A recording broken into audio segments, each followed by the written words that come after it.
up, you guys? It's Taylor here with a new Swootastic episode. Now, as I told you last time, this is going to be a big week of drops. Your girl lets spooky season come and go because she had a lot of adulting to do last minute. With that being said, we are here now and we are ready to jump into today's rank list. We're going to be ranking all the Halloween movies. And yes, I do mean all 13 of them. Yeah, we finna be here a while. Let's get into it.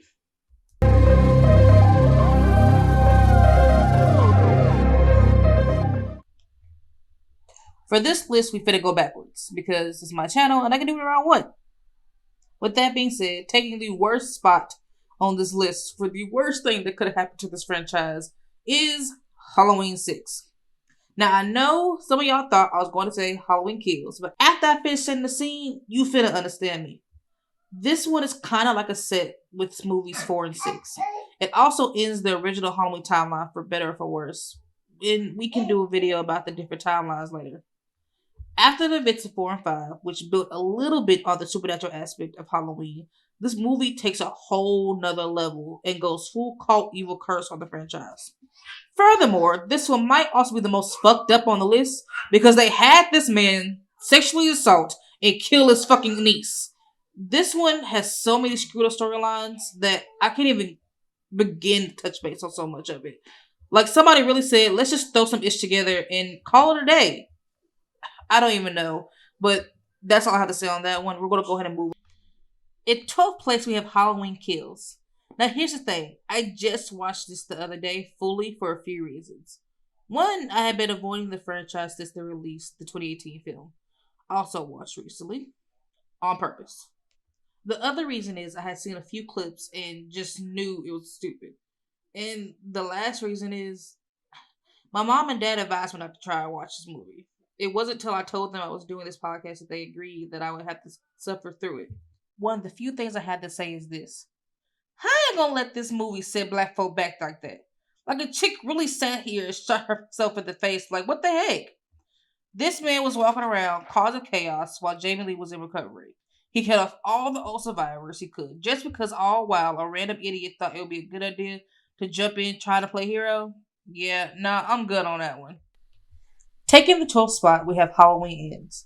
This thing only ranked higher than the last one because they finally killed Michael's big ass. Took 13 movies and a whole lot of rewriting, but they finally took that motherfucker down. That's all I care about. To the creators of this movie, let that motherfucker rest. Taking the 10th spot is obviously Halloween 2018. Again, I just watched this one. This damn movie said screw every movie made from OG Halloween 2 all the way down to the Rob Zombie remakes. Anything the movies did or said about these people was erased.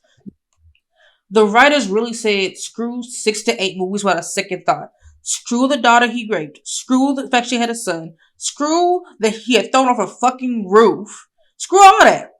It's been 40 years since she got attacked in the first place. They're not siblings. She's had a daughter and a granddaughter, and she's on her ready to kill this motherfucker at all times. No, he's not her brother. He's just a random man who wanted to kill her. Now, I will say I like the fact they had 3 generations against grandma's lifetime stalker in this mix. That was pretty cool. But other than that, no. Just no. In number 9, we have Halloween 3. I stopped even trying to find this one when I realized it had quite literally nothing to do with the rest of the movies. This was their attempt to kind of get away from Michael and the storyline they created with Laurie Strode because they were trying to just kind of make that a 1-2 and done situation. It didn't work out, and so they had to go back to Michael's storyline in movie 4. This movie only ranked higher than the last 4 because it was literally better than the last 4, and I didn't even have to watch it to know that. With that being said, we're going to go ahead and move on to 8 and 7, which is Halloween, or R? I think the word I'm looking for is R. Is Halloween 4 and 5. Actually, reverse that. 5 is number 8, 4 is number 7. Let me be honest about something because repeating myself is going to get old really quickly. I just watched movies 1 through 6 and 11, 12 fully in the past week or two. I had only seen bits and pieces of OG Halloween over the years, and I always just barely caught the end of Halloween 4 like once or twice. So all my opinions on these movies are fresh off the press. Anyway, on to the reviews. Now, during this era, the Halloween movies were a bit more concurrent with each other, or they were more sequels than anything else, I guess you could say. They weren't really reboots at that point. They did a lot of testing, to say the least. At the end of Halloween 2, Jamie Lee was fully alive and well after they killed off Michael and Dr. Loomis. They said, hey, we're done with these people. Let's move on.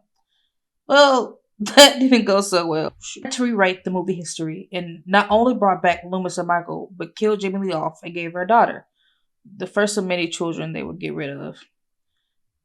The reason I'm doing these together is because, in my mind, they're part of their own little world. Though, if I did a full timeline of these movies, you would see they are indeed just that. Anyway, my main issue with these bits of movies is the rewriting of the timeline. The movie itself was a good watch, and if I was still a kid watching it for the first time, I'm sure it would have gave me some great nightmares. And number six, we got Halloween 2. Unlike most of the movies in this list, this is the only movie that can say is a direct sequel to the events of the original movie.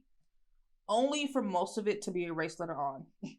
This movie's events take place the same night as the events of the first movie, though it did come out 3 years later. This movie also is the only one that decided that Jamie Lee and Michael were siblings, which was also later undone with the earlier entries for this list. They also added in something about a curse, only for it to be done later as well, but that isn't here nor there. All in all, the movie has a lot of good context, even if it was for nothing in the end. Now we're in the top five. Now, before I talk about these, here's the thing about them. 4 out of 5 of these movies are Halloween movies I grew up on. To clarify, I am 2000s baby, born in 2000. So most of the movies that I watched every year for Halloween, I happened to catch in the AFC movie marathon, but they didn't always play the old ones, or I didn't catch them. So a lot of times, I only really caught the newer ones that were made either right before I was born or since I've been alive, which is odd because I know for a fact I watched all the Chucky, Nightmare on Elm Street, Candyman. I know what you did last summer. Y'all get the picture. Now, with that being said, let's move on. At number five, we have the OG Halloween. Now, hear me out. I know in the last episode that I said I like the originals, but in my defense, the exception to that rule is whichever one I saw first. Unfortunately for Halloween, I didn't see a Halloween OG first. Otherwise, it's gonna get ranked to everything else is. Anyway, the thing that's saving this movie more than anything is a young Jamie Lee Curtis, because that lady was beautiful, and I love me some Jamie Lee. At number four, oops, excuse me, I burnt on the thing for y'all. My bad. Anyway, at number four and number three, we have the Rob Zombie remakes of Halloween 1 and 2. I actually really, really love these movies. One thing about these movies is they gave Michael a whole new look and took him from this crazy stalker who just happened to be one to kill Lori and revamped the idea of him being a sibling to her and, just coming from a really messed up home life. Also, Anna Brackets, I think is how you pronounce her name, is in both these movies, and she also played Jamie Lloyd in Halloween 4 and 5, which I think is just really cute to have her come back for a new role in the same franchise. Taking number two is Halloween H2O. Now, this movie is kind of like a hard reboot to the movie. This one erases the events of movies 3 through 6, picks up 20 years later after that first Halloween. You bring back your girl Jamie Lee and take away the daughter that was essayed by her uncle. Then you got Josh Hartnett, I think is how you pronounce his name, playing the son she had as. Side note, LL Cool J has some dreamy eyes. Sorry, let me stop because I'm getting off track. Anyway, the movie helps create a different timeline of the events that took place. Still killing Dr. Loomis, of course. May his actor rest in peace. My main point is I really like this movie. Growing up was kind of like one of my go-tos. Even though it was old, it still felt really modern for the time it was made. And I guess I kind of like the idea of Jamie having a normal life, or Laura rather. Lori? Is it Lori or Laurel? I think it's Lori. Anyway, having a normal life. Till Michael fucks it up again. Alright, we are now at the number one spot. Taking the number one spot in today's show is Halloween Resurgence, which you probably could have guessed since that was the only one left. Now, I'm going to preface this by saying that I have really recently learned in the last few years that a lot of movies I love are seen as trash among certain movie consumers. With that being said, screw them. Anyway, you remember earlier when I said that my fave movie in the franchise, either the OG or the first one I saw? Yeah, that's this. My first real memory of Halloween was Resurgence. Now, I want to tell you, good folks, that my earliest memory of watching horror movies was when I was about 3 to 5. Well, that's how far back the nightmares go, anyway. Yeesh. So, in hindsight, I wasn't supposed to be watching the dang things in the first place. Second, I'm a 2000s baby, meaning most of what I saw growing up either, as I said before, came out way before I was born or came out since I had been alive. Now, I'm not surprised my earliest memory of Halloween is Resurgence since the movie came out in 2002. Though the movie basically erased her son and Connery wrote the ending of Halloween 2 in the opening of the film, I still think it's a great movie. Then again, the whole movie's events would be erased by that god awful 2018. You know what? Moving on. I love this movie, and that's that. Well, thanks you guys for listening. That's the end of this list. We will be back tomorrow with a new episode, and I had so much fun doing this one again today. All right, bye, you guys. See you later.